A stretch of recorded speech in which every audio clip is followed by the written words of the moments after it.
C'est vraiment quelque chose, n'est-ce pas? Pourriez-vous tous vous lever, s'il vous plaît? N'oubliez pas que la réunion de ce soir est à 18h et non à 19h. Dernière réunion pour l'évêque.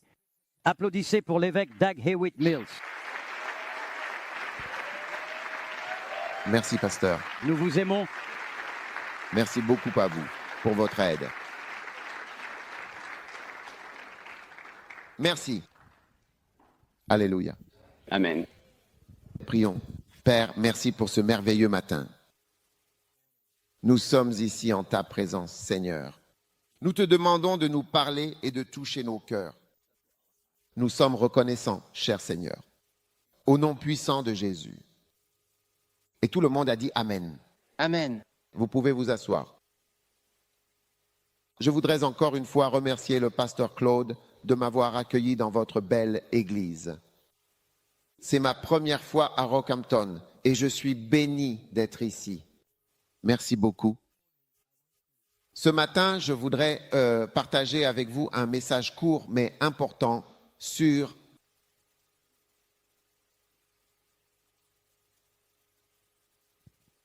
Allô? Très bien.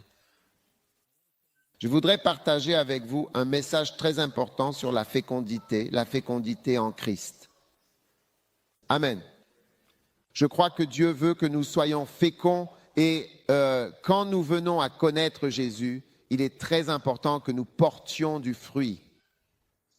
D'accord? J'ai un livre qui s'appelle « Beaucoup sont appelés ». Vous savez, la Bible dit que beaucoup sont appelés, pas peu. Quand vous venez dans une église, vous trouvez généralement peu de pasteurs. Beaucoup sont appelés. Mais en réalité, ce n'est pas peu qui sont appelés, c'est beaucoup qui sont appelés. Donc Dieu appelle beaucoup de personnes à travailler pour lui et à le servir. Maintenant, si vous étiez Dieu et que vous deviez sauver 7 milliards de personnes, appelleriez-vous seulement quelques personnes? Non. Vous appelleriez beaucoup de personnes. Beaucoup. Et vous feriez travailler beaucoup de personnes et vous leur diriez, faites ce grand travail que j'ai pour vous. Donc Jésus, je crois, nous met au travail. Et donc, je veux que nous lisions une courte histoire tirée des paroles de Jésus. Luc 14. Il a dit au verset 15, « Comme l'un de ceux qui étaient à table avec lui entendit cela, il dit, « Heureux celui qui mangera du pain dans le royaume de Dieu. Amen. » Puis il dit, « Un homme fit un grand festin et invita beaucoup de gens. » Donc, Jésus nous raconte l'histoire d'un homme qui a organisé un grand festin et a invité beaucoup de personnes. Ainsi, Dieu a préparé un grand festin de salut et il a invité beaucoup de gens, pas seulement quelques-uns. Je crois donc qu'il y a 80 000 personnes dans cette ville et Jésus invite les 80 000. Amen. Est-ce que j'entends un amen? Amen. Et il y a 21 millions de personnes en Australie et je crois que Jésus invite les 21 millions de personnes Amen. à ce grand festin. Et il y a 7 milliards de personnes dans le monde et je crois que Dieu invite les 7 milliards de personnes de ce monde. Alléluia. Amen. D'accord? Je suis évangéliste, donc je prêche sur les âmes. Maintenant, la Bible de Jésus dit qu'il a envoyé son serviteur à l'heure du souper pour inviter les nombreuses personnes qui avaient été conviées. Et il a dit, « Venez, car tout est maintenant prêt. » D'accord?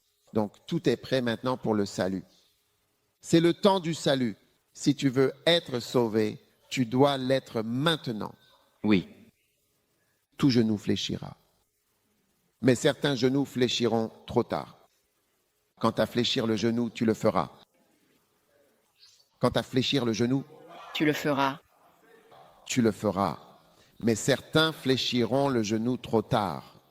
C'est donc le temps du salut et Dieu appelle le monde entier à se repentir et à venir s'incliner à la croix de Jésus-Christ. Alléluia. Amen. Et je sais qu'il y a un mal plus grand qui grandit dans le monde qu'il n'y en a jamais eu auparavant. Mais la Bible nous dit qu'il y aura d'épaisses ténèbres sur le monde, mais que la gloire du Seigneur se lèvera sur les saints au milieu de ces ténèbres. Donc, même s'il y a beaucoup plus de mal aujourd'hui, la gloire sera encore plus grande. Amen. Puis-je avoir un amen? Amen. Maintenant, quand il a envoyé son serviteur, il l'a envoyé à l'heure du souper, d'accord, pour dire que tout est prêt. Donc, nous devons savoir que nous avons été envoyés, d'accord? Jésus nous envoie. Jésus t'envoie, toi, et il m'envoie, moi. La plupart des chrétiens ne réalisent pas que nous avons été envoyés. Nous avons été envoyés en mission. Vous savez, la plupart d'entre nous sommes préoccupés par nos propres vies et la plupart d'entre nous avons plein d'excuses à propos des choses que nous devons faire. Et donc, si nous suivions cette logique, personne ne serait sauvé. Vous savez, si votre pasteur avait décidé de se concentrer uniquement sur sa propre vie et son petit monde, il n'y aurait pas d'église ici. N'est-ce pas? Oui. Oui. Donc, il a décidé de se consacrer à ce que Dieu lui a demandé de faire. Dieu l'a envoyé, va à Rockhampton, construis mon église, fais ma volonté, proclame ma parole. Alors, au lieu de simplement vivre heureux pour toujours avec sa belle épouse et ses enfants, il a choisi d'obéir. D'accord? Et Jésus ne l'envoie pas seulement lui, il vous envoie aussi. Beaucoup sont appelés, pas peu. Vous savez, on a l'impression que peu sont appelés. Mais en réalité, beaucoup de personnes sont appelées par Dieu. Et donc aujourd'hui, nous devons ouvrir nos cœurs aux possibilités de l'appel de Dieu. D'accord? Maintenant, dans Éphésiens chapitre 2, verset 10, dans Éphésiens chapitre 2, verset 10, il est écrit « Nous sommes son ouvrage, créé en Jésus-Christ. » Pour de bonnes œuvres. Donc, vous êtes son ouvrage, c'est-à-dire vous êtes l'œuvre de Dieu. Dieu a accompli une grande chose pour vous sauver, pour vous délivrer, pour inscrire votre nom dans le livre de vie. Donc, vous êtes son ouvrage. Alors, pourquoi a-t-il fait cela? La Bible dit que nous sommes son ouvrage, créé en Jésus-Christ pour de bonnes œuvres. Vous avez donc été créés pour de bonnes œuvres. Et quelles sont ces bonnes œuvres? Il est dit qu'il s'agit de bonnes œuvres que Dieu a préparées d'avance afin que nous y marchions. Donc, il y a de bonnes œuvres qui ont été préparées pour que vous y marchiez. Oui. Il y a certaines choses pour lesquelles vous avez été créés et appelés à accomplir. Malheureusement, la plupart des gens ne font pas ce pourquoi ils sont appelés. Ils sont absorbés par leur vie personnelle et leurs besoins personnels. D'accord? Donc, nous sommes censés faire de bonnes œuvres. D'accord? Et Jésus a dit, les œuvres que je fais, vous les ferez aussi, celui qui croit en moi. Donc, si vous croyez en Jésus, combien d'entre vous croient en Jésus? Oui. Les œuvres que je fais, vous les ferez aussi. Alors, quelles étaient les œuvres de Jésus? Quelles étaient les œuvres de Jésus? La Bible dit, dans Matthieu 9, je crois au verset 34, Jésus allait prêchant, enseignant et guérissant. Donc, les œuvres... Et c'est le plus grand travail que quiconque puisse accomplir. Quand Jésus est venu dans ce monde, l'œuvre qu'il a accomplie était de prêcher, d'enseigner et de guérir. C'est le plus grand travail que quiconque puisse accomplir. Et c'est pourquoi je n'ai pas eu de mal à mettre de côté ma pratique médicale pour me consacrer au ministère, à la prédication, à l'enseignement et à la guérison. Alléluia. Amen. Amen. Alors, n'inventez pas d'autre chose. Les bonnes œuvres de Jésus, ce n'est pas d'ouvrir des banques. Mais ces bonnes œuvres, ce n'est pas d'ouvrir des universités. Ces bonnes œuvres, ce n'est pas de faire toutes ces choses que nous avons aujourd'hui. Ces œuvres étaient claires. Il allait partout prêcher, enseigner et guérir. Comment Dieu a oint Jésus-Christ de Nazareth qui allait de lieu en lieu faisant le bien et guérissant tous ceux qui étaient opprimés par le diable. Acte 10, 38. Donc les œuvres de Jésus sont claires. Jésus parcourait toutes les villes et les villages enseignant. C'était l'œuvre de sa vie. Tout comme l'œuvre de la vie du pasteur Claude est de prêcher et de bâtir cette église, c'est l'œuvre de la vie de Jésus. Jésus parcourait toutes les villes et les villages, enseignant dans leurs synagogues, prêchant l'évangile du royaume et guérissant toute maladie. Donc, si vous voulez faire les œuvres de Jésus, vous savez, alors vous devez savoir quelles sont les œuvres de Jésus. Les œuvres de Jésus sont la prédication, l'enseignement et la guérison. Alléluia. Amen. Amen. Amen.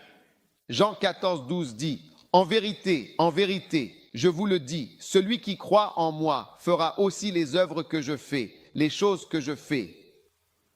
D'accord? Il les fera aussi et il en fera de plus grandes encore. Donc, Dieu s'attend à ce que vous, celui qui croit en moi, accomplissiez de grandes œuvres. Quelles œuvres? Ne soyez pas trop malins. Ne soyez pas trop sages. Quelles œuvres Jésus a-t-il faites? Prêcher, enseigner. Dans chaque ville, une guérison. Dans chaque village, il allait partout. Si tu veux vraiment travailler pour Dieu, tu ne peux pas rester au même endroit. Oui, tu dois continuer à avancer. Parce que toi, tu dois continuer à avancer. Jésus a donné, Dieu nous a donné le Saint-Esprit. Il a dit, vous recevrez une puissance lorsque mon esprit viendra sur vous. Vous serez mes témoins à Jérusalem, puis en Judée, qui est un autre endroit, puis en Samarie et jusqu'aux extrémités de la terre. Donc, pour accomplir l'œuvre de Dieu, il faut continuer à aller dans des endroits où il y a des gens et des lieux, où, tu sais, des personnes. Il y a des âmes qui peuvent être sauvées. Alors, mesdames et messieurs, aujourd'hui, je vais vous partager une petite histoire que Jésus a donnée. Il a dit qu'il avait envoyé son souper. Il a envoyé son serviteur à l'heure du souper et a dit, venez maintenant, tout est prêt. Waouh! Et la Bible dit qu'ils commencèrent tous unanimement à s'excuser. Maintenant, il y a 3 grandes excuses qui ont été données par ceux qui étaient appelés. Appelés au souper, appelés à être en présence de Dieu, appelés à travailler pour Dieu. Ils ont tous commencé à s'excuser. D'accord? Et quelles excuses? L'un a dit, j'ai acheté un terrain. Waouh! Ma propriété. Donc, la première bonne raison de ne pas travailler pour le Seigneur et de ne rien faire à l'Église. Écoutez, Dieu ne vous a pas appelé à ne rien faire, à simplement venir vous asseoir ici et écouter des sermons ennuyeux dimanche après dimanche. Au bout d'un moment, vous savez même ce que nous allons prêcher. Vous voyez, parce que vous avez aussi une Bible. Et si vous êtes à l'Église depuis 10 ans, vous entendrez nos messages recyclés. Vous comprenez? Vous savez même ce qui va venir ensuite. Donc, au bout d'un moment, ça devient ennuyeux, vous voyez? Et c'est pour ça que parfois, vous arrêtez, les gens arrêtent de venir à l'église, parce que vous avez l'impression de déjà tout savoir. Vous devenez un monsieur je sais tout. Oh non. Oui. Donc, ce n'est pas pour ça que Dieu t'a appelé pour venir t'asseoir ici et écouter des cours. Il t'a appelé parce qu'il veut t'envoyer et t'utiliser. Amen. Est-ce que je peux avoir un amen de quelqu'un? Il veut t'utiliser. Il veut t'utiliser. Il veut utiliser ta voix. Il veut utiliser ta vie pour sauver des gens. William Booth le dit ainsi. Faites de vous des sauveurs d'hommes. Faites de vous des sauveurs d'hommes. J'ai un nouveau livre qui s'appelle Faites de vous des sauveurs d'hommes. Oui, tu peux être un sauveur d'hommes. Alléluia. Amen. Alors Jésus dit maintenant, allez. Mais non, on ne peut pas y aller parce qu'on a des biens maintenant, tu vois? On a des investissements. On a de l'argent. Nous sommes riches, trop riches. Est-ce que tu comprends pourquoi Dieu ne fait pas prospérer les gens si facilement? Parce qu'aussitôt qu'il te donne quelque chose, tu utilises cela comme excuse pour ne pas le servir. Alléluia. Amen. Ensuite, le deuxième a dit, j'ai 5 paires de bœufs taxi Uber. Hein? Oui. Parce que ses pères de bœufs, c'était son entreprise. C'est différent de ta propriété. C'est différent des choses que tu possèdes. C'est ton entreprise. Donc la deuxième raison pour laquelle les gens ne servent pas Dieu et n'écoutent pas, ne prêtent pas attention à l'appel à la fécondité, à venir au festin, car en réalité, c'est une bénédiction. C'est à un festin qu'il nous invite. Waouh!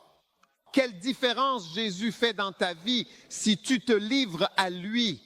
Amen. Et il t'appelait et tu as dit, je ne peux pas venir à cause de mes 5 paires de bœufs, de mes 5 taxis, de mes 5 de mes entreprises, mais quelle que soit l'activité que tu fais, elle devient la raison pour laquelle tu dis non à Jésus, non à faire quoi que ce soit pour le Seigneur. Écoute, ton pasteur est le berger et son devoir est de te nourrir, toi, la brebis. Maintenant, le devoir de la brebis est de donner naissance à d'autres brebis. Donc, ce sont les brebis qui ont la responsabilité d'amener plus de personnes dans la maison de Dieu. Votre pasteur vous nourrit. Il vous donne de l'herbe, il vous donne du maïs, il vous donne tout ce qui vous fera grossir. Et votre devoir est de donner naissance, s'il vous plaît. Donc, vous êtes les évangélistes de l'Église. Alléluia. Amen. Toi, tu dois donner des concerts. Vous devez organiser des concerts et inviter des gens. Vous devez aller dans les universités et prêcher aux étudiants. Vous devez aller dans les écoles. Alléluia. Amen. Vous devez sortir dans les rues et parler de Jésus aux gens et gagner beaucoup de personnes au Seigneur Jésus-Christ. Oui. Alléluia. Oui. Mais non, j'ai mon entreprise. J'ai mon entreprise. Waouh. Mon Uber. Maintenant, excusez-moi. Puis un autre a dit, voici la troisième grande raison. Je me suis marié avec une femme. Amen. Et donc, je ne peux pas venir. Amen. Waouh! Le mariage. Je me suis marié avec une femme et donc je ne peux pas venir. Alors, il s'agit de notre vie amoureuse. Et cela devient la raison pour laquelle tu ne peux rien faire pour le Seigneur. Amen. Oui. Maintenant, beaucoup de gens pensent que se marier en soi va les aider à servir le Seigneur. Mais dans de nombreux cas, ce n'est pas le cas. Tu vois? Et pourquoi est-ce que je dis cela? Parce que c'est vrai. C'est vrai. Parce que tu sais, il faut regarder dans la Bible et apprendre attentivement de la Bible et de l'histoire. Pourquoi Jésus ne s'est-il pas marié? Vous êtes-vous déjà demandé pourquoi il ne s'est pas marié? Si Jésus s'était marié, pouvez-vous imaginer au moment où il allait mourir sur la croix pour nous, verser son sang? Pouvez-vous imaginer ce que sa femme lui aurait dit? Sa femme lui aurait dit, tu ferais mieux de penser à nous, non? Tu ne peux pas simplement aller mourir sur une croix. Et qu'est-ce qui va arriver au reste d'entre nous? Qu'est-ce qui va arriver à tes 2 enfants, Jésus? Tu es un homme méchant. Un homme déraisonnable. Un homme égoïste. Tu ne te soucies pas de ta famille. Tu n'es pas un homme de famille. Tu es un mauvais mari. Un type terrible. Waouh! Donc Jésus ne s'est pas du tout préoccupé du mariage. Et vous pouvez imaginer à quel point il aurait voulu se marier. 30 ans. Vous savez, les hormones sont à leur apogée.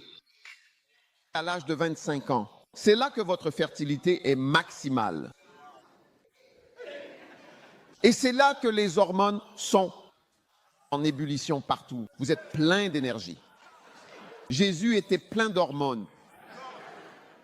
Et c'était une personne très attirante. Il y avait des femmes tout autour de lui. Mais il a dit, si je suis ces sentiments, je n'accomplirai pas mon ministère. Oui. Et donc il ne l'a pas fait. Paul non plus. Oui. Paul a dit, ceux qui se marient auront des difficultés dans la chair. Oui, je n'ai pas écrit la Bible. Vous avez votre propre Bible. Alors, mesdames et messieurs, une autre raison pour laquelle les gens n'accomplissent pas l'appel de Dieu, c'est à cause des relations, des mariages et de ce genre de choses. Donc le mariage est une bonne chose, mais aujourd'hui, les gens ont accordé au mariage une importance bien au-delà de ce qu'il devrait avoir. Bien au-delà de son importance. Ce n'est pas plus important que le ministère. Et c'est pourquoi aujourd'hui, il y a plus de divorces que jamais auparavant. Oui, parce que vous aussi, pour avoir un bon esprit, il faut la puissance de Dieu et la grâce de Dieu. Oui, ce n'est pas simplement avec des principes et des idées que l'on peut rester ensemble ou vivre ensemble. Deux créatures déchues vivant sous le même toit. Pendant longtemps, il y aura forcément des problèmes. Il faut la puissance de Dieu et la grâce de Dieu. Oui, donc la surestimation de ce que c'est, le fait de le placer au-dessus de l'appel de Dieu. Parce qu'ici même, on peut voir que l'appel de Dieu a été avorté par le mariage, par les affaires, par les biens, par l'argent. Et je ne dis pas que ces choses ne sont pas importantes. Elles ont leur place, mais elles ne sont pas au-dessus de l'appel de Dieu. Oui, elles ne sont pas au-dessus de l'appel. Elles ne sont pas là pour détruire l'appel de Dieu. Et donc, vous ne pouvez pas les placer et les mettre au mauvais endroit, dans le mauvais contexte. Et c'est pourquoi aujourd'hui, vous savez, le mariage ne tremble pas seulement sous la menace du divorce, mais il y a tous les problèmes que vous connaissez, où le mariage lui-même est remis en question quant à ce qu'il est. Ce n'est pas seulement que nous avons des problèmes de divorce, mais nous avons aussi des problèmes concernant la définition même du mariage. Et nous sommes la génération qui a supervisé ce genre de choses. Nous sommes la génération dans laquelle tous ces mots sont entrés et sont en train de s'établir dans la société. Et c'est parce que nous avons placé ces choses au-dessus de notre appel au service, au-dessus de notre obéissance à Jésus. Rien ne prend la place de Dieu. Rien ne prend la place de Jésus dans nos vies. Aucune personne ne peut jamais être et ne sera jamais plus importante que Dieu ou Jésus dans votre vie. Et si tu les mets au-dessus, alors Dieu soufflera dessus et dira « Waouh, d'accord, c'est ton Dieu. Je vois, plus important que moi. Tu aimes cela plus que tu ne m'aimes moi. » Et ça va poser problème. Et c'est pour ça que nous avons un tel problème aujourd'hui. Il y a plus de divorces dans l'Église que dans le monde. Ouais. Tu vas dans une église et tu vois un grand panneau d'affichage avec le pasteur et sa femme prenant une belle photo, souriant. C'est sa troisième femme, c'est sa troisième femme.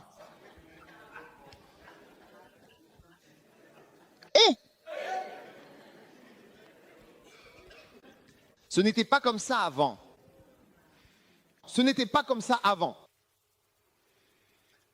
Et à cette époque, quand Dieu était tout et que l'obéissance à Dieu était tout, nous suivions Jésus et nous soutenions ce qu'il nous demandait de faire. Alors aujourd'hui, il est très important de ne laisser aucun de ces éléments s'interposer entre nous et le Seigneur. Amen. Amen. Demande à ton voisin, lequel de ces trois est ton plus grand problème? Est-ce ton argent? Est-ce ton entreprise? Est-ce ton investissement, ton mariage? Lequel vous retient?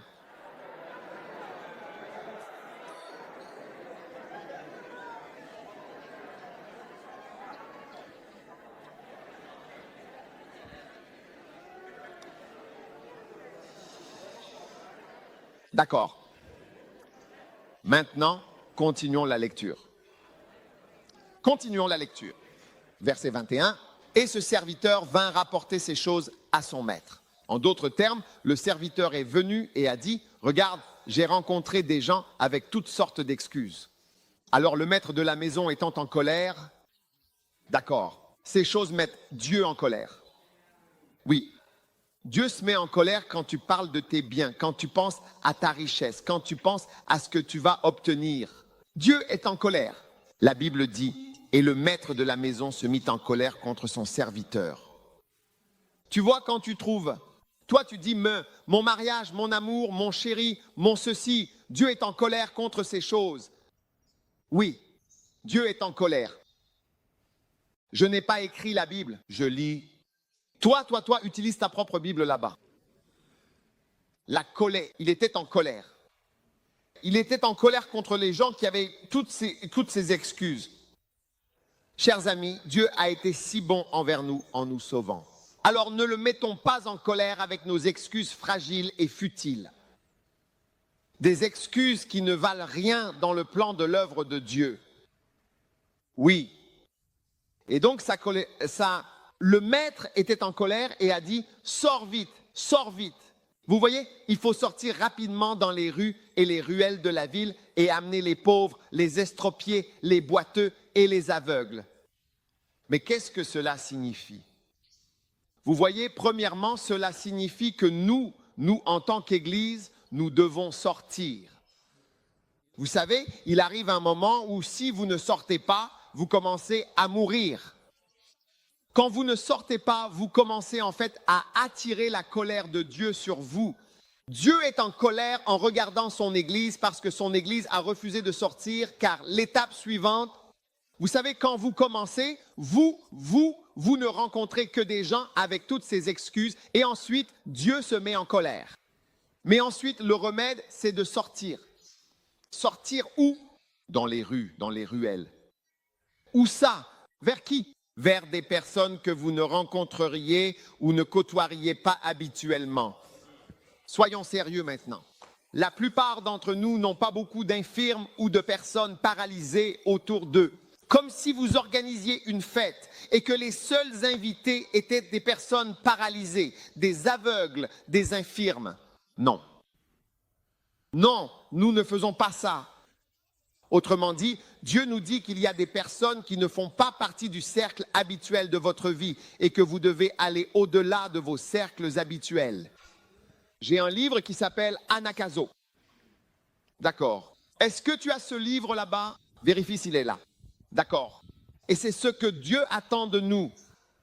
Et je rends grâce à Dieu, vous savez, au fil des années, il y a des personnes qui ont cru aux paroles de Jésus. Ce sont les paroles de Jésus. Elles sont plus importantes que les paroles de Paul, de Pierre ou de n'importe lequel de ces gens. Jésus-Christ est le Fils de Dieu. Jésus-Christ est Dieu. Ce sont ses paroles. Il a dit, sortez vite, vite, vite. C'est pourquoi beaucoup d'églises se vident au fil des années. Beaucoup d'églises ne sont pas pleines. La plupart des églises ne sont pas pleines. La plupart des églises ont beaucoup de place. D'accord. Ou pas en Australie, partout dans le monde. Partout dans le monde. Vous allez dans une église un dimanche matin, il y a beaucoup de place. Pourquoi y a-t-il autant de place? Cette écriture nous dit que nous devons sortir. Qui doit sortir? Nous devons sortir. Nous devons aller dans les rues, dans les ruelles, vers des personnes avec qui nous n'interagirions normalement pas. Donc vous êtes obligés de sortir de votre groupe habituel. Et vous savez, une église devient facilement, vous savez, un petit groupe où tout le monde est habitué à tout le monde. Et parfois, il est difficile pour l'église de sortir de ce schéma. Parce que nous nous aimons, nous nous apprécions et nous prenons plaisir à être ensemble. Et nous sommes très à l'aise entre nous. Et nous formons de petites familles et des groupes. Et c'est difficile. C'est comme ça dans chaque église. Et c'est pour cela qu'il a dit, allez vers des personnes que vous ne verriez pas. Normalement, vous ne parleriez pas à ce genre de personnes. Et c'est là que vous devez intentionnellement commencer à aller vers les autres. C'est ça une croisade. Je n'ai pas besoin d'aller dans ces pays parce que je suis déjà accompli dans mon propre pays. J'ai ma propre voiture, j'ai une maison. Je vais bien. Il y a la climatisation dans ma voiture avec un système audio. J'ai un réfrigérateur à la maison. J'ai tout ce qu'il me faut. J'ai un grille-pain, j'ai tout. J'ai une femme, oui.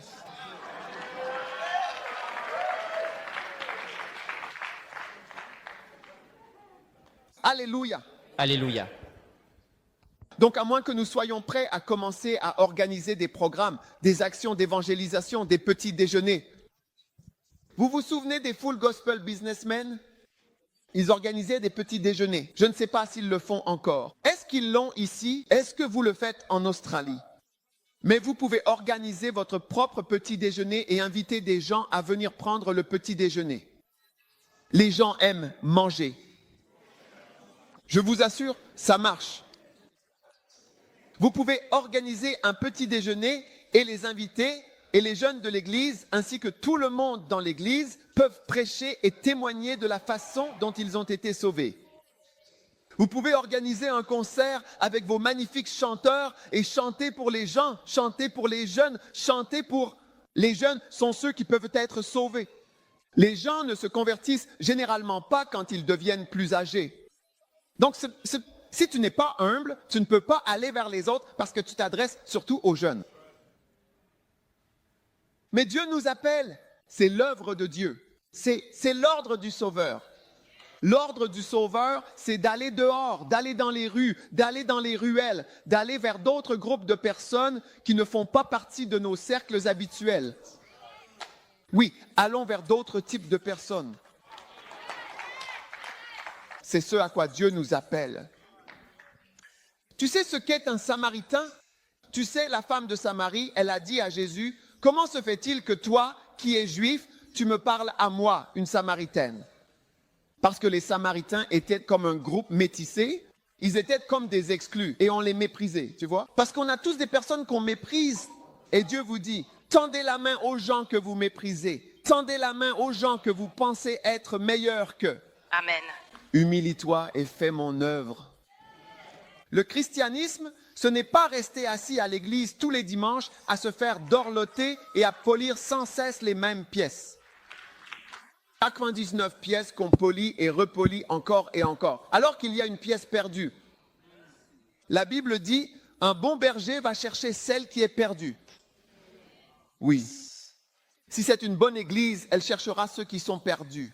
Et il y a beaucoup de personnes perdues qui sont encore au lit pendant que je prêche ce matin. Il est temps de se lever. Amen. Et de faire quelque chose pour Jésus. Amen. Maintenant, verset 22. Et le serviteur dit, Seigneur, cela a été fait comme tu l'as commandé. Oui, d'accord. Maintenant, verset 23. Mais pourtant, il y a encore de la place. Il y a de la place à la croix pour toi. Il y a de la place à la croix pour toi. Bien que des millions soient venus, il reste encore de la place pour un. Oui, il y a de la place à la croix pour toi. N'est-ce pas un chant de Jimmy Swaggart? Oui. Ils le chantent à chaque croisade. Oui. Oui, il y a de la place à la croix. Cette pièce à la croix est tirée de ce verset. Luc 14, 22, il y a de la place. Y a-t-il de la place ici? Il y a beaucoup de place. Oui. Il y a beaucoup de place dehors. Tu as une autre maison, je peux voir l'endroit dehors, juste au bord de la route. On peut disposer des chaises partout ici. Oui. Il y a de la place, il y a de la place, il y a de la place sur la scène. Il y a de la place à la croix, il y a de la place dans cette église, il y a de la place. Oui. Il y a de la place, il y a de la place, il y a de la place. Oui. Il y a de la place pour les gens. Jésus aime les gens. Jésus est mort. Il n'est pas mort pour rien. Ah, il n'est pas mort pour rien. Il est mort pour que les gens soient sauvés. Amen. Et c'est à nous de faire notre part. Amen. C'est la raison pour laquelle il nous a laissés ici.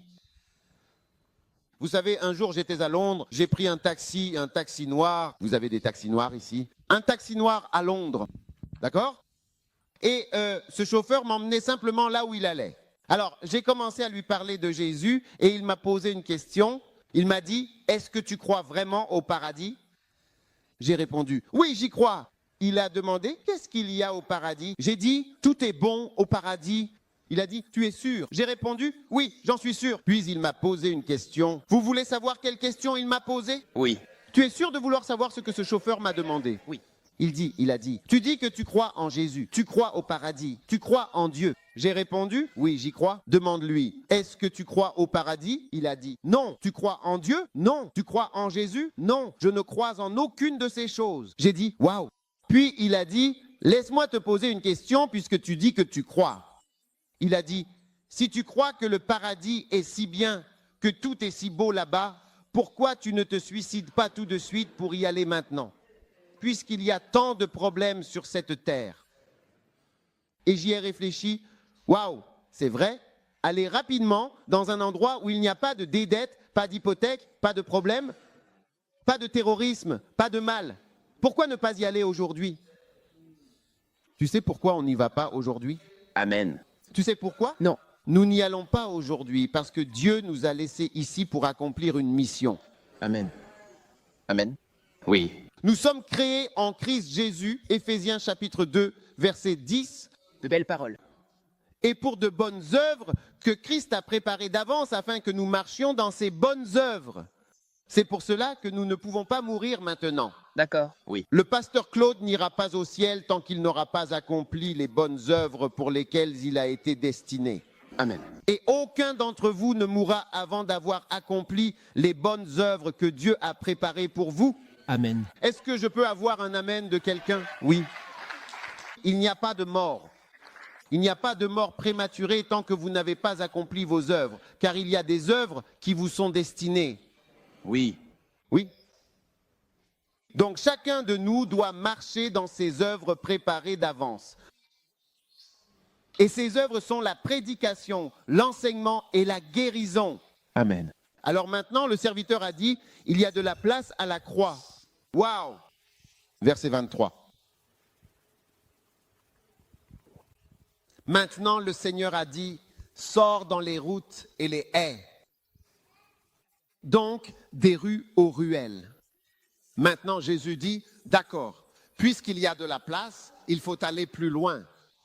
Wow. Dès qu'il y a de la place dans l'église, nous devons nous lever et être motivés. Pour aller plus loin, des rues, tu vas vers les routes principales. Les routes principales t'emmènent plus loin, encore plus loin. Vous n'avez pas d'autoroute ici? Comment les appelez-vous? Autoroute. Autoroute. Vous les appelez autoroute? Oui, c'est le même mot utilisé par le roi Jacques. Autoroute. D'accord? Autoroute. C'est pour les longues distances. Alors cette église doit se lever et aller sur de longues distances. Waouh. Parce qu'au début, peut-être que tu ne fais que Rockhampton, mais ensuite tu dois commencer à aller plus loin, encore plus loin, pour t'impliquer et t'intégrer dans l'œuvre du Seigneur. Waouh! Waouh. À moins que tu ne crois pas à la Bible. Oui.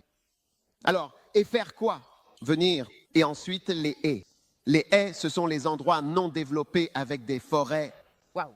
et des buissons. Et il y a beaucoup d'endroits comme ça dans le monde. Va vers les haies. Jésus dit, allez vers les haies. C'est cela qui va apporter la vie. Si tu veux prospérer, suis cela. Je te le dis, si tu suis Jésus, tu ne seras pas endetté. Si tu suis Jésus, tu prospéreras. Si tu fais cela, la bénédiction de Dieu sera sur ta vie. Amen. Tout le reste sera bouleversé. D'accord. Suis Jésus. Cherchez d'abord le royaume de Dieu et sa justice. Fais ce qu'il dit et tout te sera donné en plus.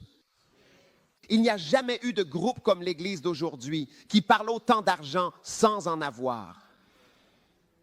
Toujours en train de parler d'argent et pourtant ils n'en ont jamais. Ce groupe, c'est l'Église. Oui. Un groupe qui parle toujours d'argent, qui prêche sur l'argent. Comment obtenir de l'argent? Comment avoir de l'argent? Comment organiser? Comment réorganiser? Comment faire? Et pourtant, ils n'en ont toujours pas. Pourquoi ne faisons-nous pas confiance à Jésus? Amen. Et allez sur les routes et le long des haies et forcez-les à entrer. Maintenant, ce mot « forcer » est le mot grec « anakazo ». Épelé A-N-A-K-G-A-Z-O. Et que signifie anakazo? Anakazo signifie forcer, rendre nécessaire, exercer une pression, contraindre. Vous pouvez vérifier la signification grecque du mot anakazo dans votre Bible. Il est dit que nous devons sortir et contraindre, forcer, mettre la pression, obliger les gens à venir à Jésus-Christ. Aujourd'hui, on nous oblige même à nous demander si nous sommes des hommes ou des femmes. Gloire à Dieu. Amen. Le monde ne fait généralement pas son travail calmement et doucement, mais il nous l'impose de force, sans ménagement. Ils exercent une pression Amen. sur nous tous pour que nous acceptions certaines choses. Et nous restons assis avec notre Jésus en disant « Oh, quand je chante une douce chanson sur Jésus, tout le monde connaîtra Jésus. » Non, les gens ne connaîtront pas Jésus grâce à votre adoration douce dans votre église. Ah. Sortez et obligez-les. Il est temps pour nous de nous lever et de les contraindre, anakazo, anakazo, à entrer afin que ma maison soit remplie. Afin que ma maison soit remplie. L'église peut être pleine. L'église peut être remplie. L'église peut être pleine. C'est possible. Pourquoi? Comment est-ce possible? Si nous nous levons et que nous arrêtons d'être si doux.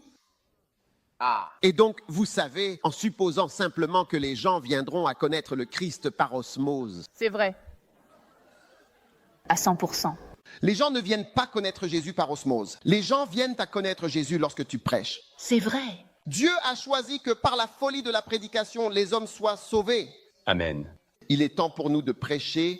Amen. Tu dois devenir un prédicateur. Amen. Est-ce que je peux avoir un amen de quelqu'un? Amen. Tu dois devenir un prédicateur. Un chrétien doit devenir un prédicateur. Prédicateur. Oui. Tu peux te lever et faire quelque chose pour le Seigneur. Aussi jeune que tu sois, Dieu t'appelle. Amen. Alors sors et contrains-les afin que ma maison soit vraiment, vraiment remplie. Et je te le dis, je te le promets, toutes les choses que tu recherches dans ta vie te seront véritablement ajoutées. Maintenant, pour conclure, je veux lire pour toi une vision vraiment, vraiment incroyable. Cette vision est une vision qui a été donnée par William Booth. Combien d'entre vous ont entendu parler de l'armée du salut? Amen. L'armée du salut. Magnifique. Voici maintenant la vision qu'il a eue. Il a vu un océan sombre et orageux.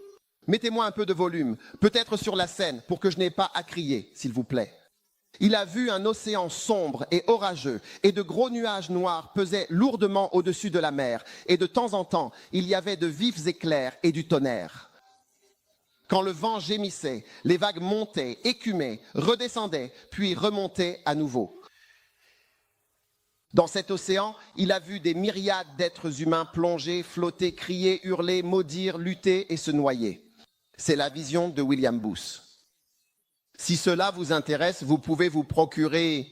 C'est un livre intitulé Les visions de William Booth, ou 5 visions de William Booth, si cela vous intéresse. Alors que ces pauvres âmes maudissaient et hurlaient, elles montaient puis coulaient dans l'eau et ne remontaient plus. Maintenant, tout à coup, tu regardes? Oui. Tu es là? Tu es avec moi? Oui.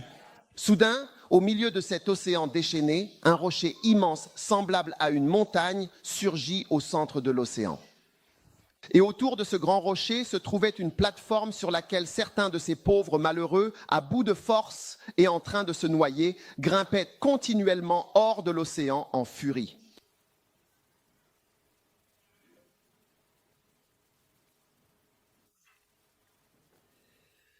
Maintenant, remarque, comme William Booth l'a observé, d'accord, il a trouvé un certain nombre de ceux qui avaient été sauvés de l'océan en train de planifier, de mettre en place et d'organiser des échelles, des cordes pour aider.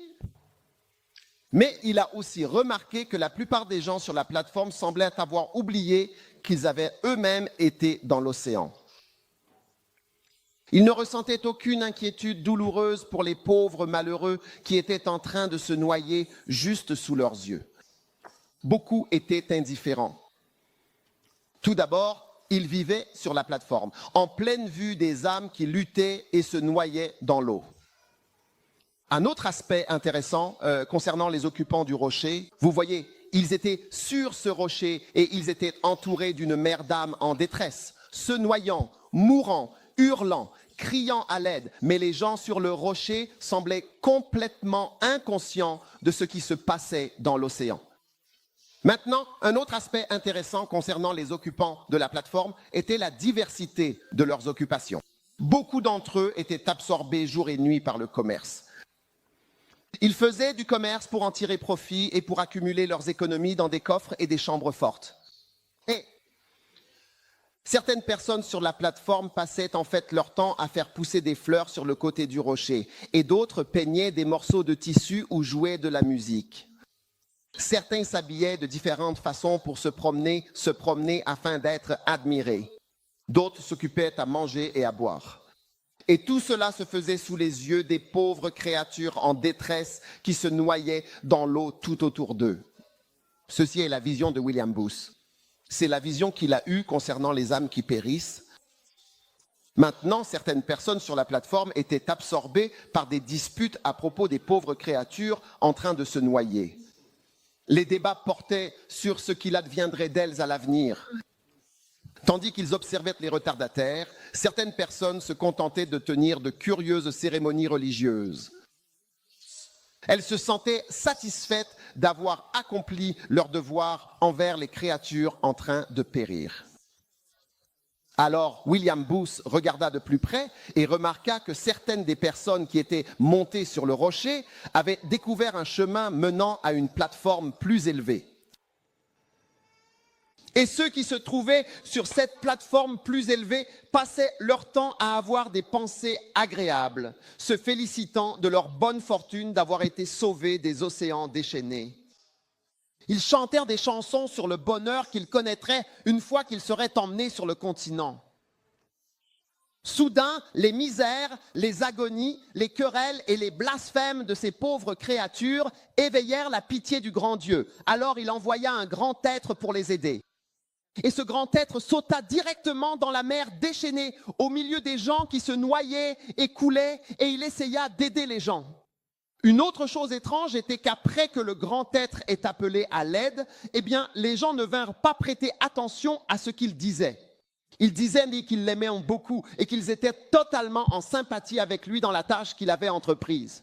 En fait, ils l'adoraient et affirmaient le faire. Mais ils étaient tellement absorbés par leur profession, leurs économies, leurs plaisirs, leur famille et leurs belles activités. Peut-être que la chose la plus étrange de toutes était que ceux qui se trouvaient sur la plateforme suppliaient en réalité le grand être de sortir de l'eau et de passer du temps avec eux pour les rendre encore plus heureux qu'ils ne l'étaient déjà. Certains voulaient qu'ils viennent les rendre plus en sécurité sur le rocher. Cela décrit le christianisme d'aujourd'hui. D'autres voulaient qu'il enlève leurs divers doutes et appréhensions, et ils criaient au grand être qui était dans l'eau en train d'essayer de sauver les gens. « Viens, sors et aide-nous ». Mesdames et messieurs, cette vision de William Booth est la vision de l'Église aujourd'hui. Les océans, l'océan noir et orageux avec des âmes mourantes, des gens qui périssent, et nous voilà sur la plateforme. Nous sommes les sauvés et nous regardons les gens lutter. Et nous organisons des cérémonies religieuses étranges et nous appelons même ceux qui sont là-bas en train de sauver. Venez nous rendre plus heureux ici. Venez faire des choses pour que nous nous sentions plus en sécurité. Mais mesdames et messieurs, Jésus nous dit très clairement, allez dehors, n'essayez pas d'être plus heureux. Il y a beaucoup de gens qui ne connaissent pas Dieu, qui mourront et iront en enfer, mais ils ont besoin de Jésus et cela dépend de toi et cela dépend de moi. Écoutez, au lieu de venir à l'église pour demander à Dieu, qu'est-ce que tu vas faire pour moi? Demandons à Dieu, que puis-je faire pour toi, Seigneur? Amen. Tu as été si bon envers moi, tu as été bienveillant avec moi. Comment puis-je te remercier pour tout ce que tu as fait pour moi? Comment dire merci? Pour m'avoir sauvé, pour m'avoir transformé, pour m'avoir secouru de l'océan. Comment puis-je dire merci? Je peux donner ma vie pour aider à sauver certaines des âmes mourantes en train de se noyer qui luttent dans le monde aujourd'hui. Prions. Levez-vous, s'il vous plaît.